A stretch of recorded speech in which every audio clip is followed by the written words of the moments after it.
أعوذ بالله من الشيطان الرجيم بسم الله الرحمن الرحيم يا أيها الذين آمنوا صلوا عليه وسلموا تسليما اللهم صل على سيدنا ومولانا محمد بارك وسلم صلاة وسلاما عليك يا رسول الله صلى الله تعالى عليه وآله وسلم. حضرات گرامی، سیرت کے وہ باب جن پر ہم گفتگو کر رہے ہیں، آج کا بعثت کے بعد کا موضوع ہجرت سے متعلق ہے۔ مکہ کے سرداروں کی مخالفت کے باوجود اسلام پھیل رہا تھا۔ روزانہ ایک خبر مشہور ہوتی ہے، فلاں اسلام قبول کر لیا۔ اس سے مکے کے سردار بڑے برہم ہو گئے، طرح طرح سے مسلمانوں کو ستانا شروع کر دیا۔ اس وقت پیغمبر صلی اللہ علیہ وسلم نے اپنے اصحاب سے کہا کہ تم مکہ چھوڑ کر دوسرے مقام پر چلے جاؤ۔ لوگوں نے پوچھا سرکار کہاں جائیں؟ آپ نے ہاتھ سے اشارہ کیا، یعنی حبشہ کی طرف چلو۔ حضور علیہ السلام نے فرمایا کہ حبشہ میں ایک منصف بادشاہ ہے، اس کی مملکت میں کوئی شخص کسی پر ظلم نہیں کر سکتا۔ اس کے مطابق لوگوں نے مکہ سے نکلنا شروع کیا۔ یہ بعثت کا 5واں سال تھا، یعنی اعلان نبوت کے 5ویں سال مسلمانوں کا پہلا قافلہ حبشہ کے لیے روانہ۔ اس میں کل 11 مرد اور 5 عورتیں تھیں، یعنی کل 16۔ یہ لوگ چھپ کر خاموشی کے ساتھ مکے سے نکلے، روانہ ہو کر جدہ کے ساحل پر پہنچے۔ تجارتی کشتیاں حبشہ جانے کے لیے تیار تھیں۔ 5 درہم کرایہ ادا کر کے یہ لوگ اس پر سوار ہو۔ جب مکے کے لوگوں کو یہ خبر ہوئی کہ مسلمان حبشہ جا رہے ہیں، تو پکڑنے کے لیے آدمی دوڑائے، مگر یہ لوگ جب تک بندرگاہ تک پہنچے مسلمانوں کی کشتیاں وہاں سے روانہ ہو چکی تھی۔ واضح رہے کہ ایک دوسری ہجرت حبشہ کی طرف بھی ہوئی۔ اس کے بعد یہ پہلی ہجرت تھی جس میں 16 لوگ تھے، اور ایک دوسری ہجرت ہوئی حبشہ کی طرف، اس میں تھوڑے لوگ زیادہ تھے، اس میں 86 مرد اور 17 عورتیں شامل تھیں۔ قریش نے جب یہ دیکھا کہ حبشہ پہنچ کر مسلمان مطمئن ہو گئے ہیں، زندگی اچھی گزار رہے ہیں، کوئی ان کو اسلام کے لیے روکنے والا نہیں ہے، تو آپس میں مشورہ کیا کہ ہمیں کچھ کرنا چاہیے۔ تو عمرو بن عاص اور عبداللہ بن ابی ربیعہ، ان 2 شخص کو کچھ تحفے ہدیے دے کر حبشہ کے لیے ان لوگوں نے روانہ کیا، اور کہا کہ دیکھو بادشاہ نجاشی کے جو لوگ آس پاس ہیں وہ ذرا ان کو ہم خیال کرنا، انہیں ہدیے دینا، پیش کرنا کچھ، اور ہم خیال کر کے کسی طرح بادشاہ کے قریب پہنچنا اور ان کو ہم خیال کرنا اور کہنا کہ یہ جو لوگ آئے ہیں انہیں تم ہمارے حوالے کرو۔ فیصلے کے مطابق یہ دونوں حبشہ پہنچے۔ انہوں نے پہلے درباریوں سے ملاقات کی، بادشاہ کے جو مقربین تھے، قریبی لوگ تھے، تحفے دیے، گفتگو کیا، ہم خیال کر کے وہ بادشاہ کے سامنے پہنچ کر ان لوگوں کو یہ سمجھایا کہ ہمارے بات کی تائید تم لوگ کر دینا۔ کہا ہمارے شہر کے کچھ نادان لوگ ہیں، اپنے باپ دادا کا دین چھوڑ چکے ہیں، آپ کے یہاں پناہ گزین ہوئے ہیں، وہ نہ ہمارے دین پر ہے نہ آپ کے دین پر ہے، یعنی نہ عیسائی ہے اور نہ مشرک ہے، بت پرست ہے۔ ہمارے قوم کے لوگوں نے بھیجا ہے کہ ان کو اپنے دوبارہ ملک ہم لے جائیں، تو آپ سے ہم سفارش کر رہے ہیں کہ ہمارے سپرد کر دیجیے۔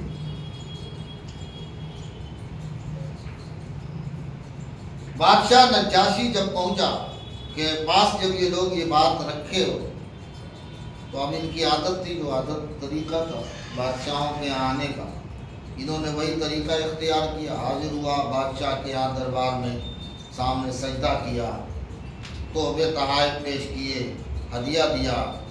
اس کے بعد کہا کہ ہمارے یہاں سے کچھ لوگ بد دین ہو کر ہمارے ملک سے آ گئے ہیں، ہمارے حوالے کر دیجیے۔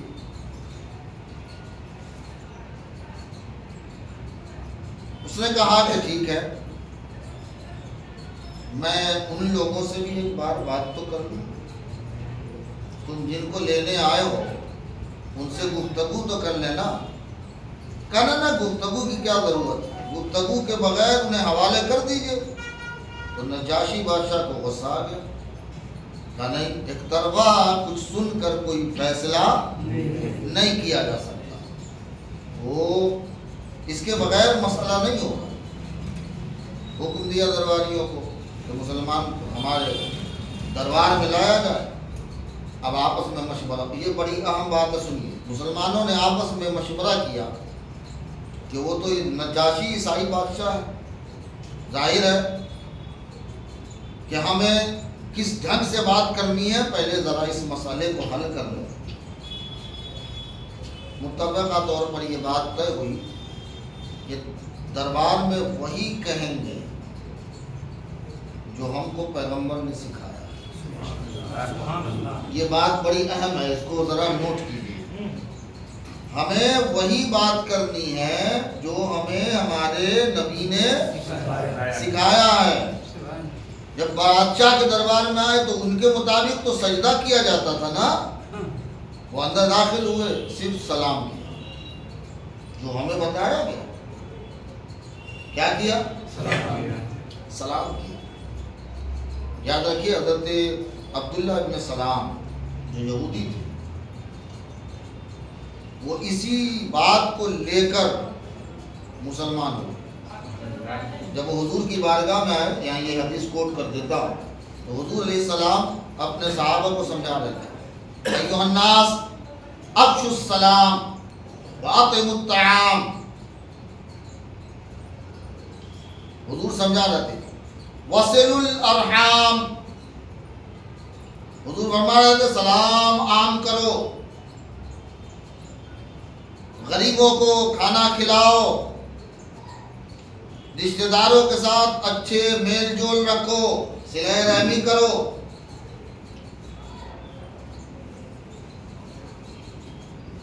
پھر پیغمبر صلی اللہ علیہ وآلہ وسلم نے ارشاد فرمایا کہ ایسا کرو گے تو کیا ہوگا؟ کہ تدخل الجنت بسلام، ایسا کرنے سے تم سلامتی والے جنت میں داخل ہو جاؤ۔ اور یہی کلمہ سن کے یہودیوں کے بہت بڑے عالم تھے عبداللہ ابن سلام، اور یہی سن کے انہوں نے کہا یہ آخری پیغمبر ہے، مسلمان ہو۔ تو سلام کیا، اور شاہی رواج کے مطابق انہوں نے سجدہ نہیں کیا۔ مسلمانوں سے پوچھا گیا تم لوگوں نے بادشاہ کو سجدہ کیوں نہیں کیا؟ حضرت ابو طالب کے ایک بیٹے تھے جعفر، مسلمانوں کی انہوں نے نمائندگی، کہا ہم ایک اللہ کے سوا کسی کو سجدہ نہیں کرتے، ہمیں ہمارے پیغمبر نے یہی بتایا۔ نجاشی نے پوچھا عیسائیت اور بت پرستی کے سوا وہ کون سا دین ہے جو تم نے اختیار کیا؟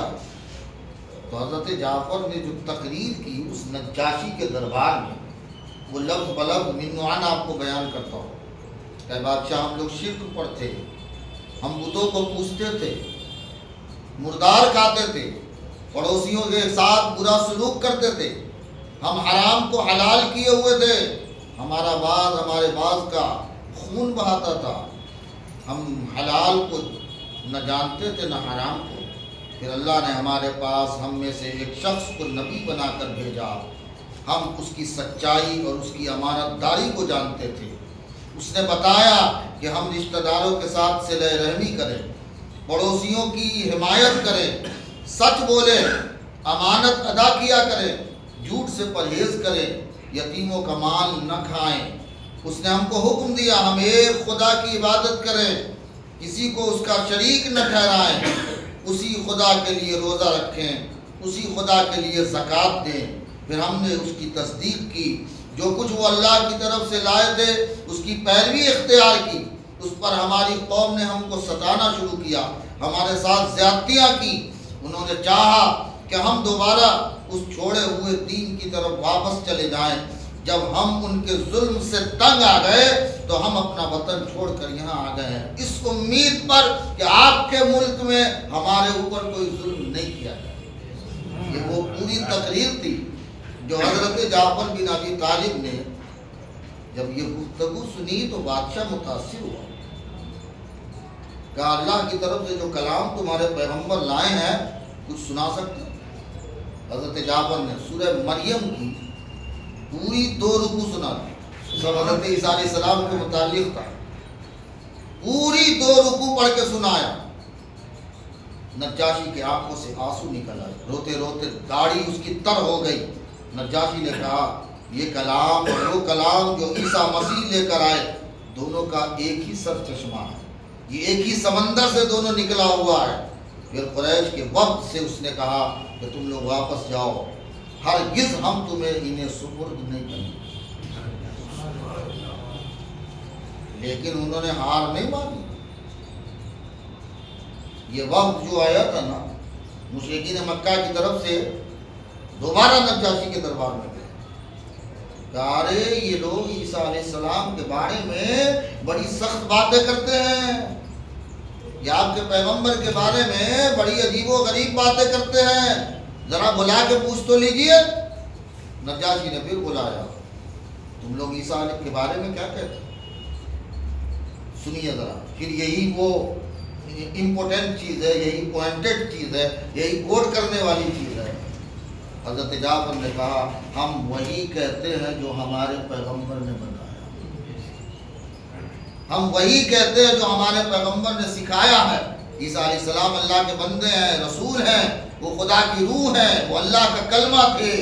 نجاشی زمین پر ایک تنکا اٹھایا اور ایک تنکا اٹھا کر اس نے کہا کہ خدا کی قسم تم نے جو کہا ایک تنکے سے زیادہ بھی حضرت عیسیٰ نہیں تھے، یعنی تم نے جو کہا بالکل صحیح کہا حضرت عیسیٰ علیہ السلام۔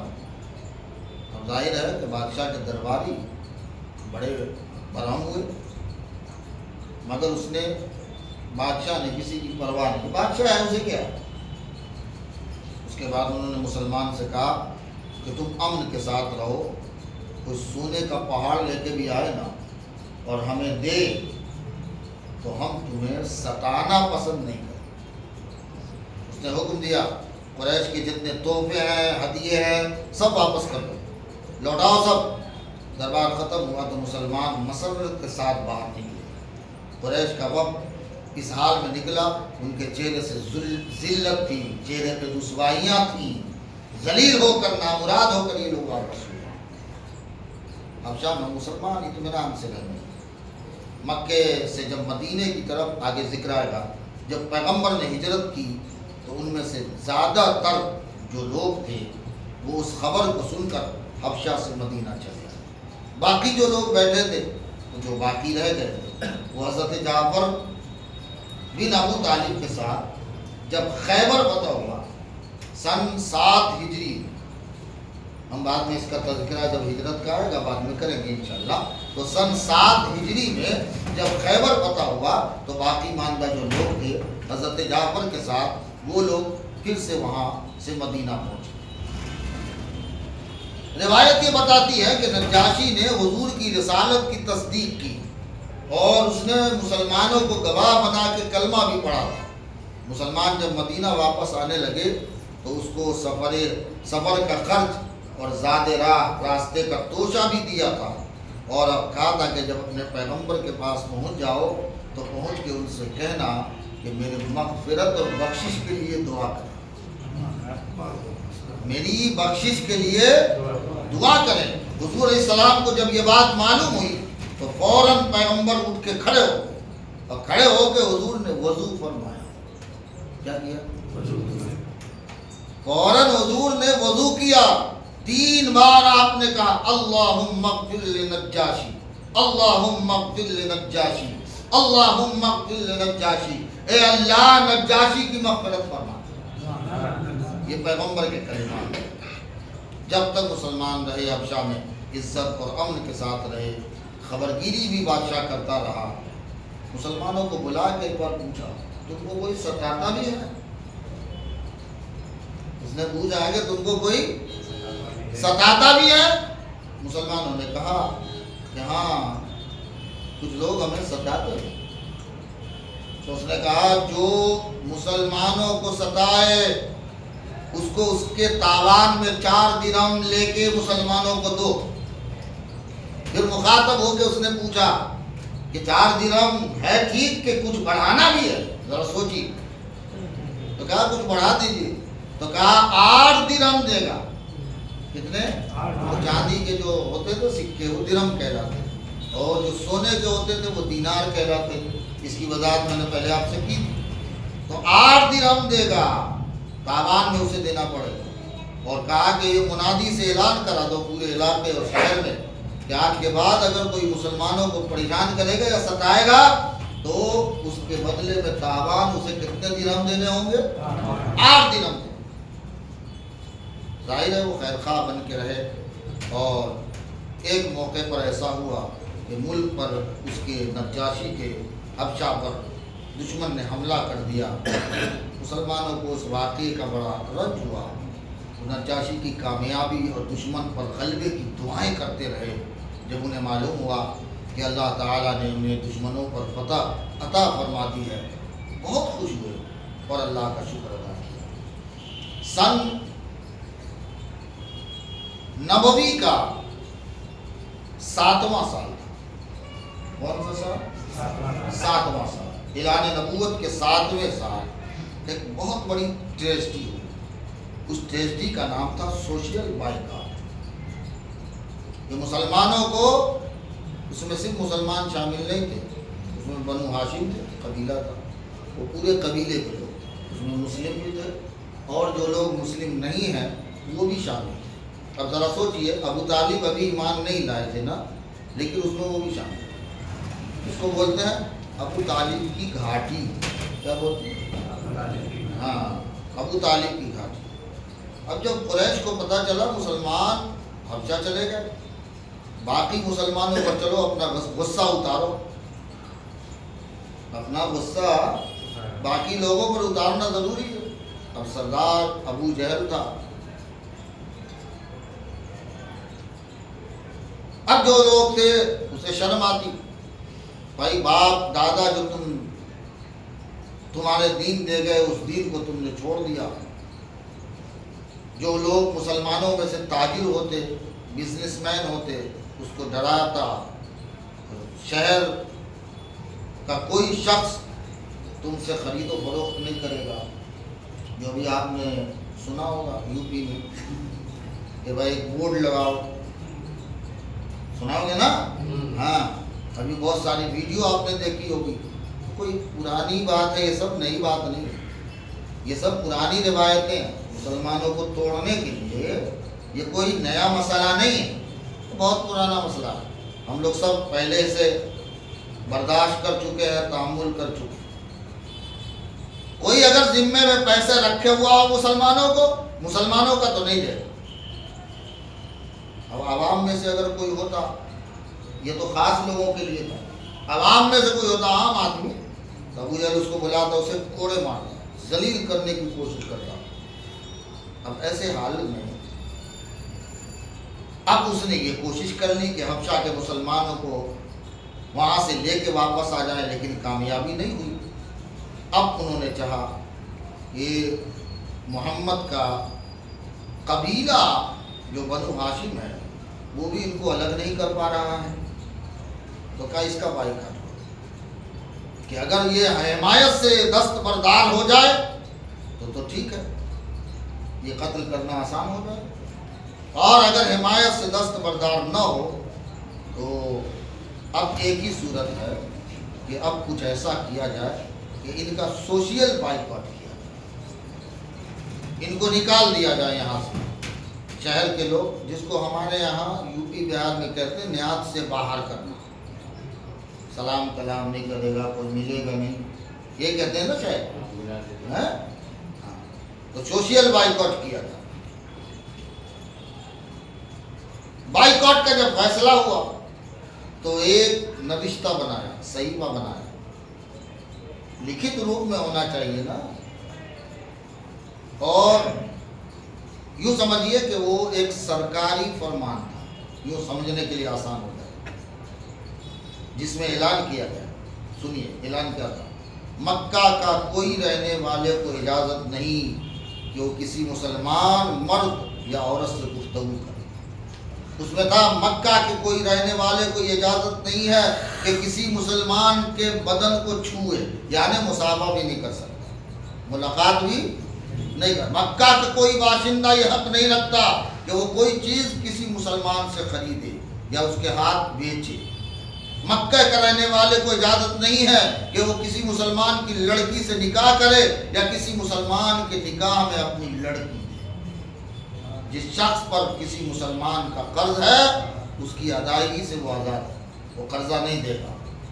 یہ فرمان اس وقت تک باقی رہے گا جب تک کہ محمد صلی اللہ علیہ وسلم اپنے مذہب کو نہیں چھوڑیں گے یا ہاشم کا قبیلہ اس کی حمایت چھوڑ دے، تاکہ قریش ان کو قتل کرے، کیونکہ قبائلی مسئلہ ایسا تھا جب تک حمایت رہے گی کوئی ہاتھ نہیں لگا سکتا، حمایت ہاتھ سے گئی آپ کا قتل یقینی ہے، کیونکہ وہاں دیت چلتا تھا نا، قصاص۔ اس معاہدے کے مضمون کو منصور بن اکرمہ نے لکھا، جس بندے نے لکھا تھا اب اس میں موم جامع کیا اور لپیٹ کر خانہ کعبہ کے اندرونی حصے پر اسے لٹکا دیا۔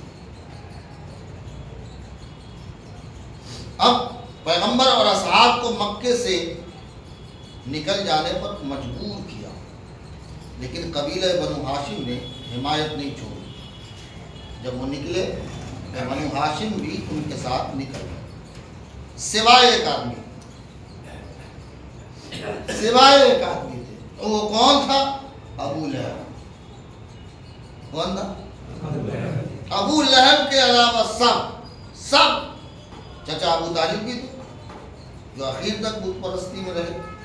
یہ ساری باتیں درست ہیں اپنی جگہ، اور ان لوگوں نے جب پہاڑی پہ پناہ لی، جسے شعب ابی طالب کہتے ہیں، ابو طالب کی گھاٹی کہتے ہیں، یہ نالائق اکیلا تھا ابو لہب، جس کا بائیکاٹ نہیں، اس پورے قبیلے اکیلا بیٹھا تھا۔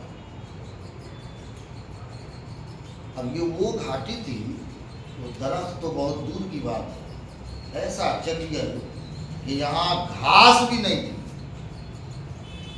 پورے سال کبھی کوئی پرندہ وہاں نظر نہیں آتا تھا، کیونکہ پرندے کہاں جائیں گے جہاں ہریالی ہو، جہاں پانی ہو، یہاں تو کچھ نہیں تھا۔ اب اس صحیفے کے مطابق وہ مکے والے سے مسلمان نہ کھانا خرید سکتے تھے، یہاں سے کوئی قافلہ بھی نہیں گزرتا تھا، پانی ہو تو آدمی گزرے گا نا، کہ اس سے کچھ چلو خرید سکے۔ ہولناک بھوک کو برداشت کیا مسلمانوں نے، بچے بھوک سے بلبلاتے تھے، ان کی رونے کی آوازیں پہاڑوں کی چٹانوں سے ٹکرا کر دور دور تک پہنچتی تھی، اور جو لوگ مشرکین تھے ان کا کلیجہ بھی منہ کو آتا تھا۔ ان مشقتوں سے اسلام گزرا ہے، ان مشقتوں سے مسلمان ایمان کو بچا بچا کے گزرے ہیں۔ اب جو چیزیں بھوک سے نہ مرنے کی وجہ بنی وہ تھی ہر سال کے 4 مہینے کی لڑائی۔ کیا تھی؟ 4 مہینے کی، وہ 4 مہینہ محترم مانا جاتا تھا کہ اس میں جھگڑے حرام سمجھاتے تھے۔ ان دنوں مسلمان شہر میں آ سکتے، باقی دنوں میں 4 مہینہ ہٹا دیجیے تو کتنے مہینے؟ 8 مہینے تک۔ ذرا سوچیے، اپنی ضروریات کو 4 مہینے تک کچھ لے سکتے تھے۔ جو لوگ کعبے کو کے زائرین آتے تھے اور وہ لوگ جو قربانی کرتے تھے تو مسلمان ان 4 مہینوں میں ان جانوروں کی کھالوں کو جمع کر لیتے تھے اور سال کے بقیہ مہینوں میں انہی کھالوں کو ابال کے کھاتے تھے۔ سوچ سکتے ہیں آپ کہ کن پریشانیوں میں مسلمانوں نے زندگی گزاری۔ حضرت خدیجہ جو میں نے آپ کو کہا تھا کہ عرب کی، مکے کی مالدار ترین خاتون، ایسی شخصیتیں پیغمبر کے ساتھ اس گھاٹی میں زندگی گزار رہی۔ حضرت خدیجہ کے بھتیجے حکیم بن حزام ایک مرتبہ کچھ کھانا آپ کے لیے بھیجا۔ قریش کے لوگوں نے جو نگرانی میں تھے، نگہبانی میں تھے، دیکھا تو کھانا چھین لیا اور اس شخص کو اتنا مارا کہ کئی دنوں تک بستر سے وہ بندہ اٹھ نہیں سکا۔ 3 سال اسی گھاٹی میں پیغمبر اور پیغمبر کے تمام جانثار پڑے رہے۔ آپ کو معلوم ہے جو خاندانی اعتبار سے اتنی مالدار ترین عورت تھی خدیجہ، ان کے گھر میں کل مال وہاں پر کتنا تھا وہ معلوم؟ ذرا سوچ سکتے ہیں؟ ایک پتیلی تھی اور ایک پیالہ تھا۔ کیا تھا؟ ایک پیالہ تھا اور وہ پیالہ بھی ایک دن ٹوٹ گیا۔ جب نیا کوئی پیالہ خرید نہیں سکی تو خدیجہ نے صبر کیا، یہاں تک کہ کاریگر وہاں سے گزرا تو حضرت خدیجہ نے اپنا ٹوٹا ہوا وہ پیالہ اس کو دیا کہ اس کو جوڑ تو دے۔ اب ذرا سوچئے کہ کس حال میں یہ لوگ رہے، بھوک اور غربت کی حالت۔ حضرت خدیجہ کا یہ ہوا حال کہ وہ بیمار پڑ گئے اور بغیر کسی دوا اور علاج کے 2 سال کے بعد، یعنی کل 3 سال وہاں رہے اور 2 سال کے بعد جب آئیں تو پھر ان کا انتقال۔ گھر واپس آ چکی تھی، مسلمانوں کے پاس کفن کا کپڑا نہیں۔ عورتوں کو کتنا کپڑا دیتے کفن، اور مردوں کو؟ اب سوچئے کفن کا کپڑا بھی نہیں تھا۔ حضرت خدیجہ کو ان کی چادر میں دفن کر دیا گیا اور پھر 1 ہفتے کے اندر میں، 5-6 دن کے اندر میں چچا ابو طالب کا بھی انتقال۔ یعنی وہ سال کتنا اہم تھا کہ جب وہ ان کے بھائی ابو لہب کو لوگوں نے خبر دی کہ تمہارا بھائی ابو طالب مر رہا ہے۔ ابو طالب سے کہا، آ کے پہنچ گیا اور کہا کہ تم نے دین محمد کو کہیں قبول تو نہیں کر لیا ہے؟ تم نے محمد کے دین کو قبول تو نہیں کر لیا ہے؟ اپنے دادا باپ کے مذہب کو تم نے چھوڑ تو نہیں دیا ہے؟ یا تم اسی باپ دادا کے دین پر مر رہے ہو؟ ابو طالب نے اقرار کیا، میں اپنے باپ دادا کے مذہب پر مر رہا ہوں۔ یہ مقاطعہ وہ تھا، یہ سوشل بائیکاٹ وہ تھا، یہ صرف جسمانی عذاب نہیں تھا، مسلمانوں کے لیے اقتصادی اعتبار سے، معاشیت کے اعتبار سے، بزنس کے اعتبار سے یہ بالکل ایسا تھا کہ ان کی اقتصادیات برباد ہو گئی، تجارتیں ختم ہو گئی لوگوں کی۔ آپ کو میں نے بتایا تھا ایک تاجر شخص تھے حضرت ابو بکر رضی اللہ عنہ، بہترین تاجر قرار دیے جاتے، سارا کاروبار حضرت ابو بکر کا اور دوسرے تاجروں کا ٹھپ پڑ گیا، جمع شدہ مال ختم ہو گیا۔ تاریخ بتاتی ہے کہ اس دوران مکے میں کچھ لوگ تھے جن کے ضمیر اس ظلم کے خلاف احتجاج کر رہے تھے۔ انسانیت کچھ لوگوں میں تھی. خدیجہ کے بھتیجے کی بات آئی. حکیم بن حزام اپنی پھوپھی کے لیے کچھ غلہ لے کر اپنے غلام کے ساتھ شیخ ابی طالب کی طرف چلے. وہ راستے میں وہی ابو جہل مل گیا اور روک کر حکیم سے لڑنا شروع کر دیا. اتفاقاً ابو البختری اس کے پاس آ گیا. اس نے ابو جہل سے کہا کہ یہ شخص پھوپھی کے لیے کچھ لے جا رہا ہے, تم کیوں اسے روک رہے؟ اب ابو جہل ابو البختری سے بھی لڑ رہا. تو کون آدھا بیچ میں بولنے والا؟ اب ابو البختری خود غصہ ور آدمی تھا. اس نے اونٹ کی ایک ہڈی اٹھا کر ابو جہل کے سر پہ مار دی. کچھ اور لوگ تھے جس کا ضمیر جاگا ہوا تھا, ظلم کے خلاف ملامت کرتے تھے. ہشام بن عامر عامری نے اس سلسلے میں یہ پہلی تحریک کی جرات کی اور اس نے اپنے چند دوستوں کو ہم خیال بنا کر اس کو ایک روز خانہ کعبہ میں پہنچا جہاں سرداران قریش پہلے سے موجود تھے. عبد المطلب کے نواسے زبیر جو ہشام کے ساتھ آئے تھے, انہوں نے گفتگو کا آغاز سرداران مکہ سے شروع کیا اور سرداران مکہ سے کیا کہا؟ سنیے, اے اہل مکہ, یہ کیا انصاف ہے کہ ہم لوگ کھائیں پئیں خرید و فروخت کریں؟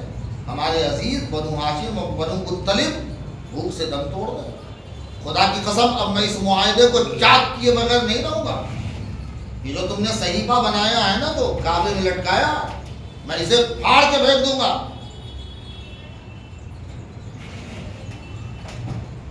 ابو جہل چلا کے بولا, معاہدے کو تم ہاتھ نہیں لگا سکتے, تم جھوٹے ہو. زمع بن اسود نے کہا, ابو جہل چپ, تو جھوٹا ہے. جب معاہدہ لکھا گیا اس وقت میں بھی تم نے ہماری رائے سے اس کو نہیں لکھا تھا. ہمارا مشورہ لیا تھا تم نے. ابو البختری اور مطعم بن عدی, ہم نے آپ کو کہا تھا اور آگے آئے گا, جب آپ علیہ السلام نے بھی ہجرت کی طائف کی طرف, تو واپس جب لوٹے تو مطعم بن عدی نے حضور علیہ السلام کی کفالت کی ذمہ داری لی. میں آگے اس کا ذکر کروں گا انشاءاللہ. تو مطعم بن عدی اس نے بھی تائید کی. اب وہ معاہدہ جو متفق علیہ سمجھاتا جاتا تھا, ظاہر نزاعی ہو گیا, جھگڑے کا جڑ ہو گیا نا, اب اس کو ختم کرنا تھا. اب اسی درمیان ایک واقعہ قدرتی ہوا کہ ایک فریق کے مقابلے میں دوسرے فریق کے حق میں نزاع کا فیصلہ کر دیا. اب ہوتا کیا ہے کہ جغرافیائی اعتبار سے گرم ملکوں میں دیمک زیادہ ہوتی ہے. جو ملک گرم ہوتا ہے نا, اس میں دیمک, وہ کیڑے زیادہ ہوتے ہیں اور اکثر وہ لکڑی میں لگ جاتی ہے, کاغذ کو کھا جاتی. چنانچہ 3 سال گزرے تھے کہ اس صحیفے کو دیمک لگی, اس کو اس طرح کھا گئی کہ معاہدے کا اصل جو لکھا ہوا سب کچھ تھا نا, وہ سب ختم ہو گیا اور صرف اللہ کا نام باقی ہے. کیڑے نے ساری چیزیں کھا لی اور جہاں جہاں اللہ کا نام لکھا تھا ہاں وہ باقی رہ گیا, کیونکہ وہ حسب قاعدہ جب شروع کیا ہوگا تحریر تو اس میں لکھا گیا ہوگا نا بسم اللہ الرحمن الرحیم یا بسم اللہ اللہ اکبر, کچھ بھی لکھا گیا ہوگا. اس واقعے کے علم میں آنے کے بعد لوگ خوف زدہ ہو گئے اور اس بات پر راضی ہو گئے. ادھر تو وہ آپس میں نزاع ہوا اور دوسرا یہ ایک واقعہ ہو گیا, حادثہ رونما ہو گیا. ان چیزوں نے ان کو ڈرا دیا. پھر اس سوشل بائیکاٹ کو انہوں نے ختم کیا. رہائی کا یہ واقعہ پیغمبر کی بعثت کے 10ویں سال میں پیش آیا. مسلمان جب گھاٹی سے ایک طویل عرصے کی بھوک کی شدت کے بعد جو انہوں نے برداشت کیے تھے واپس آئے, وہ اتنے کمزور ہو گئے تھے کہ ان کے چہروں کی ہڈیاں ظاہر ہوئی. ذرا آپ اندازہ لگائیے, جب آپ, یہ تو میں نے تفصیل سے بیان نہیں کیا ورنہ آپ شیخ ابی طالب کو اگر بہت گہرائی سے پڑھیں گے خدا کی قسم آپ کو رونا آ جائے. لیکن مسلمان نہ پڑھتا ہے نہ توجہ دیتا ہے۔ ہماری سب سے بڑی کمزوری ہے کہ ہم دین سے بہت دور ہیں، ہمیں دین کی حقیقت نہیں معلوم ہے۔ جسم کی کھال مسلمانوں کی دھوپ کی وجہ سے سیاہ ہو گئی، کالے پڑ گئے تھے۔ اب آپ اندازہ لگا سکتے ہیں، اب ایسے حال میں مسلمان جو بھی صورتیں نکلی 3 سال کے بعد اللہ تعالیٰ نے کرم فرمایا اور مکے میں انہوں نے قدم رکھا۔ یہ جو معاشیات کو برباد کیا تھا مسلمان کے، ان کی تجارتیں ختم کر دی تھی۔ حضرت عبدالمطلب حضرت ابو بکر صدیق کے لیے کہا جاتا ہے کہ وہ قارون کی دولت رکھتے ہیں۔ کس کی؟ قارون کے خزانے مشہور ہیں نا۔ حضرت ابو بکر کے لیے کہا جاتا تھا یہ قارون کے خزانے رکھتے ہیں، مگر آپ کو معلوم ہے ان کے پاس اس وقت صرف 5000 درہم تھے۔ کتنے؟ وہ چاندی کے سکے صرف 5000 تھے، ان کے پاس خزانوں کی کمی نہیں تھی۔ ظاہر ہے کہ جب وہ نکلے تو نہایت ہی کمزور تھے، جسمانی اعتبار سے بھی حال ان کا تھا۔ خاندانی غیرت کی بنیاد پر ابو لہب نے بھی اس سے اتفاق کیا تھا۔ سنیے، صرف خاندانی اور قبائلی غیرت کے لحاظ سے اس مقاطعے کو، سوشل بائیکاٹ کو ختم کرنے میں اتفاق ابو لہب کا بھی تھا، مگر یاد رہے اسلام دشمنی ختم نہیں ہوئی تھی۔ اسلام دشمنی ایسے ہی باقی تھی، وہ ہمیشہ لوگوں کو بدانگیختہ کرتا تھا۔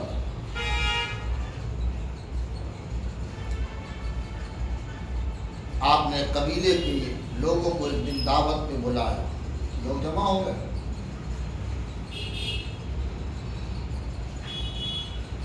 ایسے وقت پر جب ابو لہب نے ایک جملہ کہا، وہ کیا کہا؟ اے محمد، میں چاہتا ہوں کہ اپنے بزرگ عبد المطلب کے بارے میں آپ کے خیالات معلوم کریں۔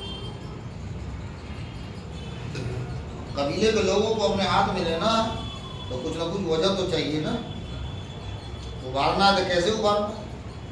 بتائیے وہ جنت میں ہے کہ جہنم میں؟ اب ذرا سوچئے، یہ پوچھنے کا مطلب سارے لوگ بیٹھے ہیں قبیلے کے۔ آپ نے فرمایا مشرکین خواہ پیغمبر کے عزیز ہی کیوں نہ ہو، وہ جہنم میں جانے سے بچ نہیں سکتے۔ مشرکین خواہ پیغمبر کے عزیز اور رشتہ دار ہی کیوں نہ ہو، وہ جہنم میں جانے سے بچ نہیں سکتے۔ پھر ابو لہب نے کہا میرے بھائی ابو طالب بخشے گئے کہ نہیں؟ اب دیکھیے یہاں جان بوجھ کے ابو طالب کا نام آیا، کیونکہ آپ نے زندگی پر حمایت کی حضور علیہ السلام، وہ بخشے گئے کہ نہیں؟ آپ نے برجستہ کہا نہیں۔ کیا کہا؟ ابو لہب نے اسی طرح خاندان کے مختلف بزرگوں کے نام لے لے کر پوچھنا شروع کیا، ہر ایک کے بارے میں۔ آپ نے کہا مشرک کی بخشش نہیں ہے، یہ خدا کا قطعی حکم ہے، یہ اللہ تعالی کا حکم ہے، اس میں کوئی ایکسپشن نہیں ہے، کوئی استثناء نہیں ہے۔ اب قدیم عرب میں آباء و اجداد، باپ دادا کی بڑی اہمیت تھی۔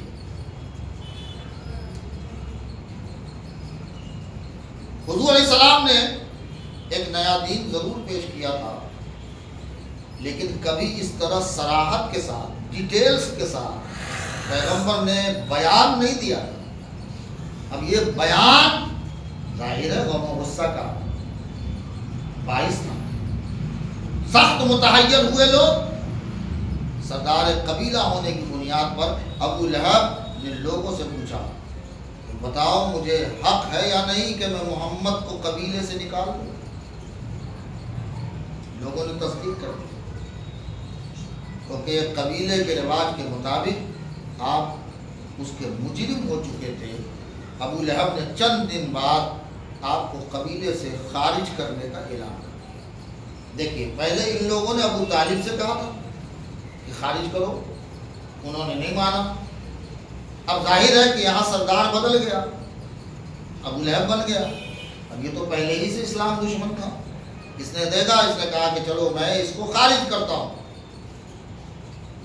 اب میں نے آپ کو کہا تھا کہ جس کو نکال دیا جاتا ہے اس کا خون معاف ہو جاتا تھا۔ ہر شخص کو یہ حق تھا کہ قتل کر دے یا غلام بنا لے، اب تناع ہو گئے۔ پیغمبر صلی اللہ علیہ وآلہ وسلم نے جب یہ حال دیکھا، اس زمانے میں قبیلہ بنو حنیفہ کے کچھ لوگ عمرہ کرنے کے لیے مکہ آئے۔ قریش والوں نے ان میں سے ایک شخص کو کچھ رقم دے کر حضور کے قتل پر اس کو مقرر کر دیا، کہا تم محمد کو نعوذ باللہ قتل کرو۔ حضور علیہ السلام کو یہ بات معلوم ہو گئی، رات میں ہی آپ حضرت زید بن حارثہ کو لے کر مکہ سے روانہ ہو گئے اور آپ نے طائف کا رخ کر لیا۔ اب پیغمبر کی طرف ہجرت کر رہے ہیں، طائف کی طرف۔ سرسبز اور شاداب جگہ تھی طائف، اور اکثر مالدار لوگ وہاں اپنا باغ اور مکان رکھتے تھے۔ لوگوں کو علم و ہنر کے لیے وقت بھی مل جاتا تھا، اور وہاں ایک اکیلا ڈاکٹر اور طبیب تھا، حارث بن کلدہ، جو طائف ہی میں رہتا تھا۔ معلومات کے مطابق تاریخی حیثیت سے اس نے ایرانیوں سے علم طب سیکھا تھا، ڈاکٹری سیکھا تھا، اور اس زمانے کا مشہور نجومی عمرو بن امیہ بھی اسی طائف میں تھا۔ اب کتنے لوگ؟ وہ مالدار لوگ جو تھے، اور دوسرے وہ ڈاکٹر حارث بن کلدہ، اور تیسرا وہ نجومی عمرو بن امیہ۔ اب یہ لوگ چونکہ طائف کہتے ہیں عربی میں اس باغ کو جو چاروں طرف سے دیوار سے گھرا ہوا، کیا ہوا؟ آپ میں سے جو لوگ طائف گئے ہوں گے تو دھیان دیا ہو، اس کو عربی میں کہتے ہیں طائف۔ اعلان نبوت کے 10ویں سال میں اس کو پیغمبر نے نام ہی رکھ دیا عام الحزن، غم کا سال۔ اتنا بڑا غم، حضرت خدیجہ بھی گئی، حمایت کرنے والے ابو طالب بھی چلے گئے، تو بہت بڑا غم کا پہاڑ ہوا نا۔ اور پھر مکہ چھوڑنے پر آپ مجبور بھی ہو گئے، تو اسے عام الحزن قرار دیا گیا۔ پیغمبر نے کہا یہ غم کا سال ہے۔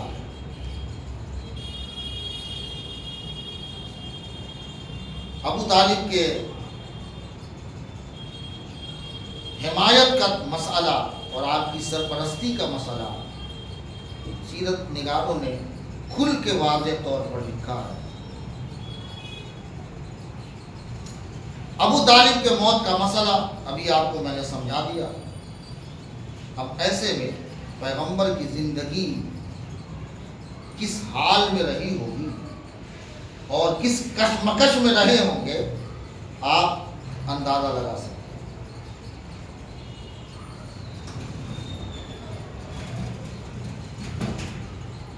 مکہ والے تو چاہتے ہی تھے کہ کوئی موقع ملے اور موقع لے کر محمد کو کسی طرح سے قتل کیا جائے اور انہیں دور کیا جائے۔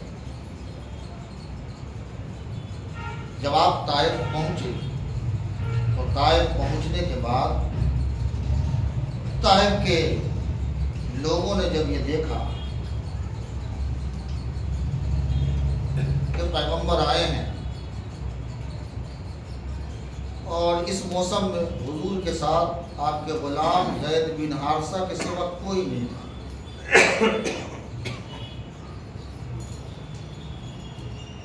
یہاں بیچ میں ایک بات آپ سے کہہ دوں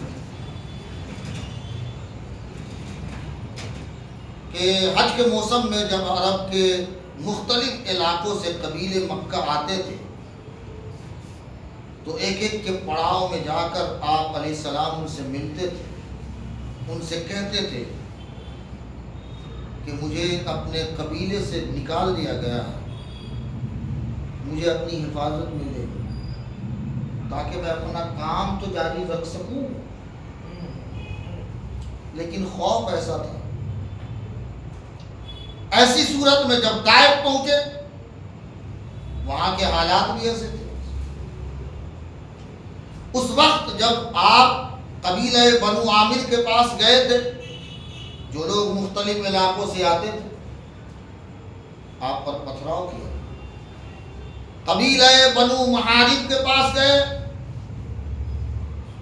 ابو لہب کے ڈر سے انہوں نے آپ کو اپنی حفاظت میں لینے سے انکار کر دیا. اوقاز جو مکے کا بازار تھا اس میلے میں قبیلہ بنو کندہ کے پاس گئے. اس نے کہا میں تم کو ایک خدا کی طرف بلاتا ہوں اور اس بات کی طرف کہ تم جس طرح اپنی جانوں کی حفاظت کرتے ہو اس طرح میری حفاظت کرو گے. مگر انہوں نے آپ کی بات پر دھیان ہی نہیں دیا، یعنی انسنی کر دی. اور آپ کی اس درخواست پر اس نے کہا لا نطردک ولا نؤمن بک، ہم نہ تم کو دھتکاریں گے اور نہ ہی ہم تمہارے اوپر ایمان لائیں گے. کوئی بھی قبیلہ آپ کو آپ کی حمایت کے لیے تیار نہیں. اب طائف کے لوگ دولت مند تھے، زراعت، باغبانی اور سود کا کاروبار بھی یہ لوگ کرتے تھے. وہ اصل سرمایہ پر 100% سود حاصل کرتے تھے. پھر یہ 3 لوگ جو وہاں موجود تھے، ایک تو دولت مند، دوسرا وہ ڈاکٹر اور تیسرا وہ نجومی، ممتاز لوگوں میں کچھ لوگ وہاں موجود تھے جس کو نمایاں حیثیت حاصل تھی عرب میں. وہ 3 بھائی تھے. آپ نے سوچا یہ تینوں بھائی اگر ہماری بات مان لیں گے تو آپ سب سے پہلے انہی کے پاس گئے. تینوں نے نہایت حوصلہ شکن جواب دیا.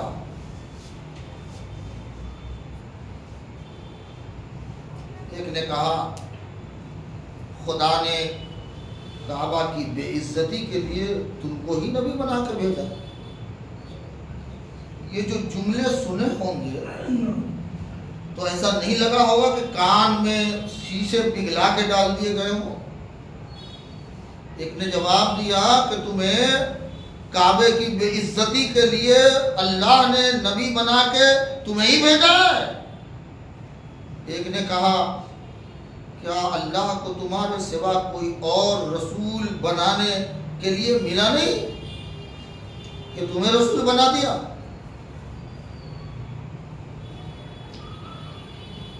تیسرے نے کہا اگر تم رسالت کے دعوے دار ہو تو تم سے بات کرنا ہی بے ادبی ہے، اور اگر تم جھوٹے ہو تو تم سے مخاطب ہونا ہماری شان کے خلاف ہے، نکل جاؤ ہمارے سامنے سے.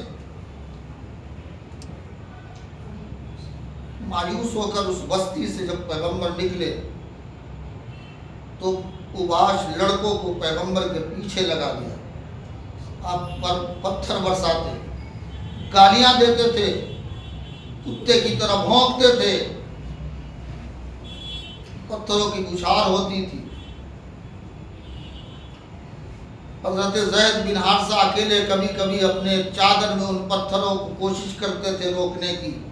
جسم آپ کا لہو لہان ہو گیا، خون بہہ کر آپ کی نالین شریف اور جوتوں میں خون بھر گئے. جب نڈھال ہو جاتے تکلیف سے تو بیٹھ جاتے. پھر وہی لوگ آپ کو زبردستی بازو پکڑ کے کھڑا کرتے، وہی لوگ، اور پھر بھونکتے، پھر چلاتے، شدید رویہ اختیار کرتے، پھر پتھروں کی بارش کرتے.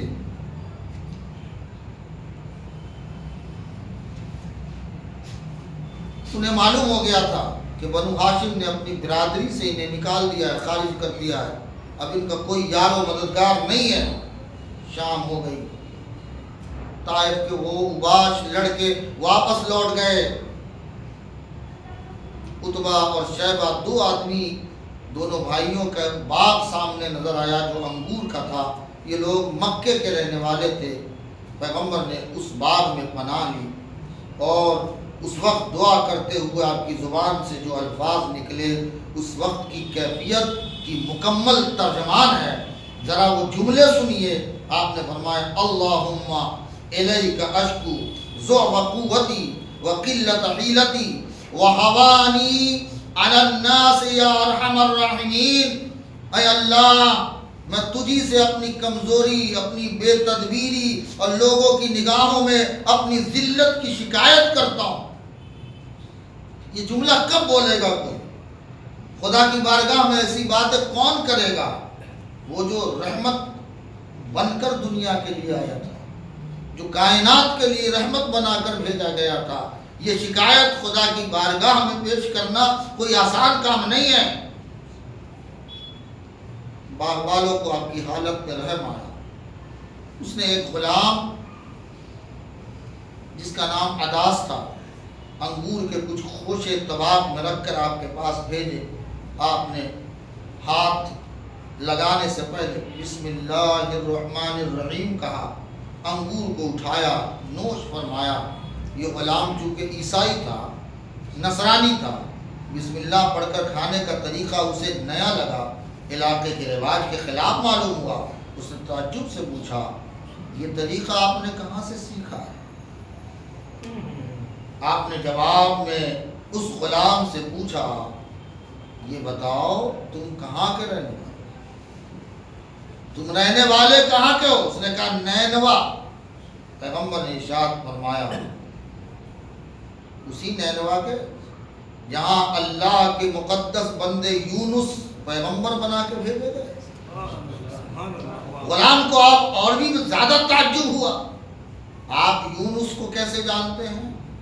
آپ نے فرمایا، ہاں وہ میرے بھائی ہیں، وہ نبی تھے، میں نبی ہوں۔ وہ نبی تھے اور میں نبی ہوں۔ غلام یہ سن کر آپ کے ہاتھ اور پیر چومنے لگا، اور اسی وقت اسی باغ میں وہ عداس نے اسلام قبول کیا۔ طائف سے واپس آ کر حضور علیہ الصلوۃ والسلام غار حرا میں تھوڑا ٹہل گئے، وہی غار حرا جہاں آپ آ کر گوشہ نشینی کرتے تھے۔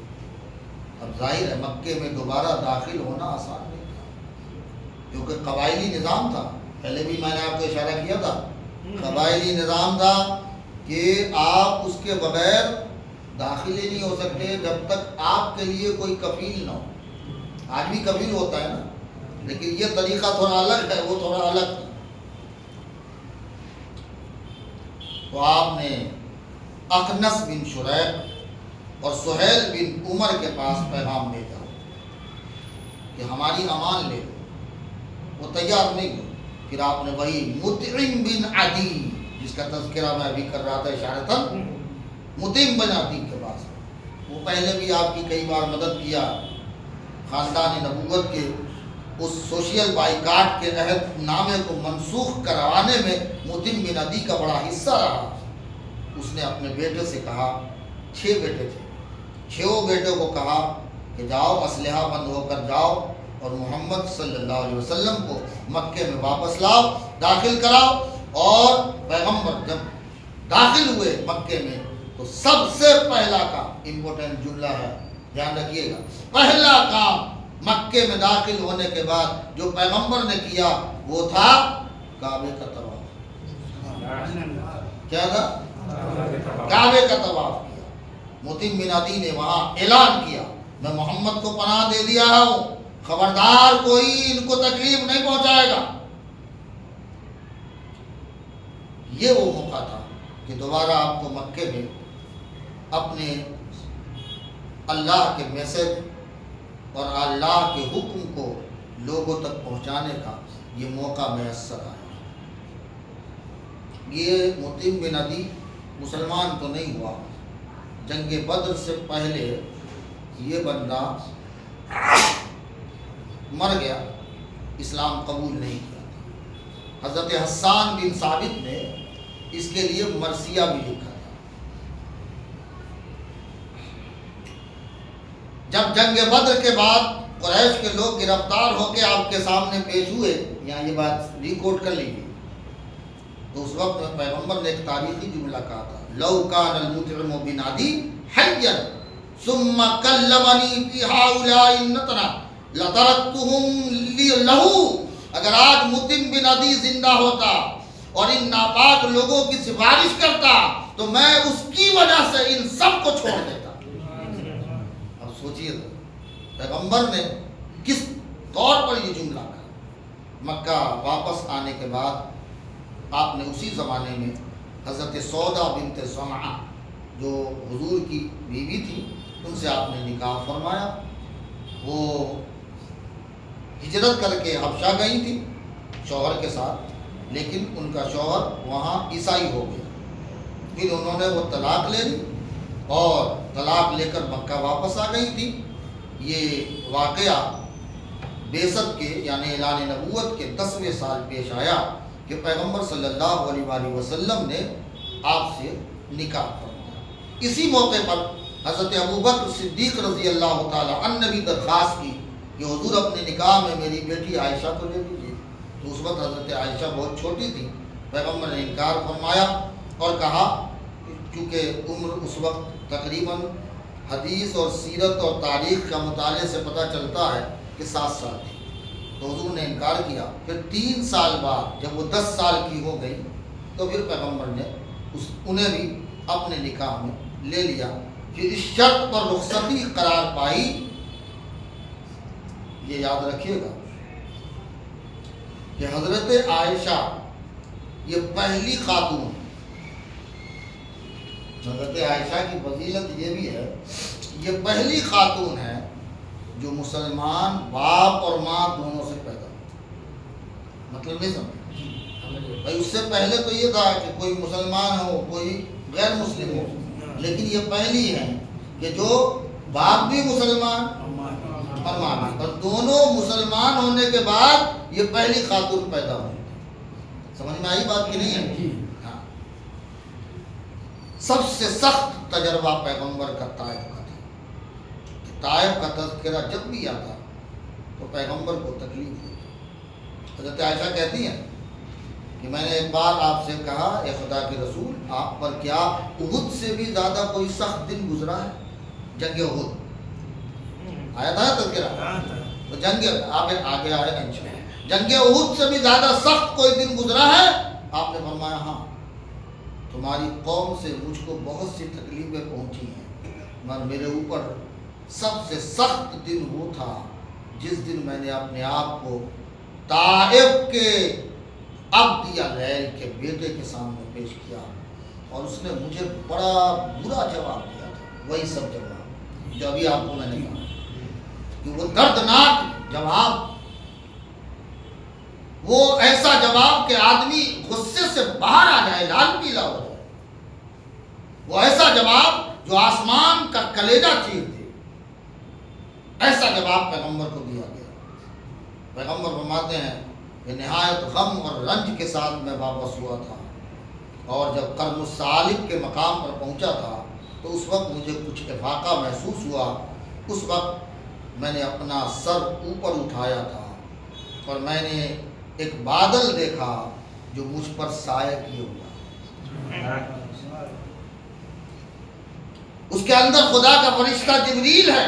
جبریل نے وہیں سے مجھ کو آواز دی، اے محمد، آپ کی قوم نے آپ کو جو جواب دیا ہے وہ اللہ نے سن لیا، وہ اللہ نے سن لیا۔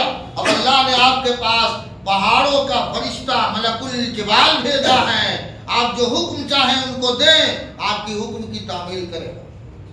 اس کے بعد پہاڑوں کا فرشتہ میرے سامنے آیا، اس نے مجھ کو آواز دی، مجھ کو سلام کیا، پھر کہا محمد اللہ نے مجھ کو آپ کے پاس بھیجا ہے، میں پہاڑ کا فرشتہ ہوں، یہ تمام پہاڑ میرے قبضے میں ہے، آپ جو چاہیں مجھے حکم دیں، اگر آپ حکم دیں تو میں ان دونوں پہاڑوں کو آپس میں ملا دوں اور طائف کے تمام لوگ اس میں پس کے رہ جائیں۔ آپ نے فرمایا نہیں، آپ نے فرمایا نہیں، میں امید کرتا ہوں کہ اللہ ان کی نسل سے ایسے لوگ پیدا کرے گا جو ان جیسے نہ ہوں گے، وہ اللہ کی عبادت کریں گے، اس کے ساتھ کسی کے شریک نہیں ٹھہریں گے۔ وہ پیغمبر کا تاریخی جملہ ہے۔ طائف کا یہ سفر ہجرت سے 3 سال پہلے پیش آیا۔ واپس ہوتے ہوئے جب آپ نخلا کے مقام پر پہنچے تو وہاں ٹھہر گئے، زید بن حارثہ صاحب کے ساتھ تھے۔ یہ پورا سفر آپ نے پیدل کیا تھا۔ کیسے کیا تھا؟ ہاں۔ اب آپ ذرا اندازہ لگائیں، اس بیچ میں پیغمبر کے ساتھ ایک مسئلہ آیا جو آپ کے دل کی تسلی کے لیے بہت اہم تھا۔ بس یہ بات کر کے آج کی بات ختم کرتے ہیں، لمبا ہو گیا۔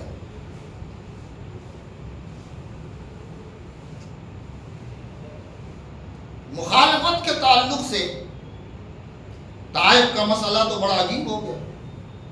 اسی دوران رات کو ایک واقعہ ہوا کہ آپ نماز میں قرآن پڑھ رہے تھے اور کچھ جنات وہاں سے گزرے، انہوں نے قرآن سنا اور سن کے بڑا متاثر ہوئے اور وہ جنات آپ پر ایمان لے آئے۔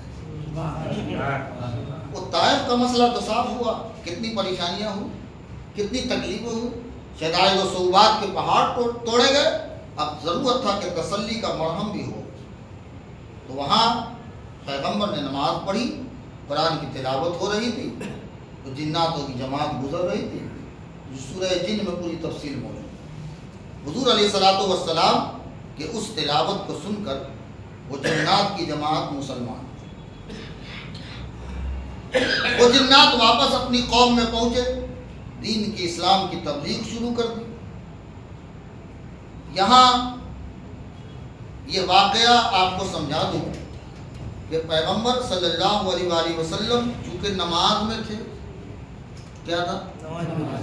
اور آپ کے اس قرآن پڑھنے پر متاثر ہو کر وہ جنات مسلمان ہوئے، تو آپ کی توجہ تو اللہ تھی، اللہ کی طرف توجہ تھی۔ اس کو بہت لوگ کہہ دیتے ہیں کہ حضور کو اس کا علم نہیں ہوا، یہ غلطی سمجھنے کی ضرورت ہے، اس کو سمجھ لیجیے۔ حضور کو نماز میں توجہ کہاں تھی؟ تو اب کوئی گزرے، آپ سمجھ رہے ہیں؟ میں نماز پڑھ رہا ہوں، آپ گزر رہے ہیں، ایک تو وہ ہے کہ میں نے آپ کو دیکھا، رک جاؤ، روک سکتے ہیں، اجازت ہے۔ ایک ہے کہ میری توجہ اللہ کی طرف تھی، میں پڑھے جا رہا ہوں، کون گزر رہا ہے ہمیں کچھ۔ اب رسول اللہ سے زیادہ بہتر توجہ اللہ کون کر سکتا ہے؟ تو حضور چونکہ نماز میں تھے، اللہ کی طرف توجہ تھی، اس لیے یہاں پر یہ خبر اللہ نے بعد میں وحی کے ذریعے پیغمبر کو عطا فرمائی، کیونکہ وحی کی خوشخبری کچھ الگ بات رکھتی ہے نا۔ ہاں، اللہ تعالیٰ نے جب یہ آپ کو سورہ احقاف میں اس کی پوری تفصیل موجود ہے، سورہ احقاف میں 29ویں آیت میں پوری تفصیل موجود ہے۔ اب انہوں نے جو کام کیا یہ ایک خوشخبری تھی جو اللہ نے عین وقت پر اپنے پیغمبر کو پہنچائی، اور اس میں بتایا کہ زمین پر بسنے والوں کا ایک گروہ اگر آپ کے قرآن کو رد کرتا ہے تو عین اسی وقت دوسرا گروہ اس کو قبول بھی کرتا ہے۔ تو آپ دل برداشت نہ ہو، آپ پریشان نہ ہو جائیں، مزید یہ کہ وہ اتنی شدت کے ساتھ اس کو قبول کر رہا ہے کہ قبول کرتے ہی وہ دین کا مبلغ بن گیا، اور قبول کرتے ہی وہ اپنی قوم میں جا کر اسلام کی تبلیغ کر رہا ہے۔ یہ حضور کے لیے تسلی کا بات ہے، جو بہت اہمیت کی بات تھی، اور اس اہمیت کو اللہ تعالیٰ نے وحی کے ذریعے حضور پر بھیجا تاکہ آپ کا قلب جو مزمحل ہو گیا تھا وہ آپ کے قلب میں فرحت ہو، انبساط کی لہر پیدا ہو جائے اور آپ کا دل مسرت و شادمانی کا ایک گہوارہ بن جائے۔ اللہ تعالی ہم سب کو سیرت طیبہ پڑھنے کی، سمجھنے کی اور پڑھ اور سمجھ کے اس کے عمل کی توفیق عطا فرمائے، آمین بجاہ سید المرسلین وآخر دعوانا ان الحمد للہ رب العالمین۔ السلام علیکم ورحمۃ اللہ۔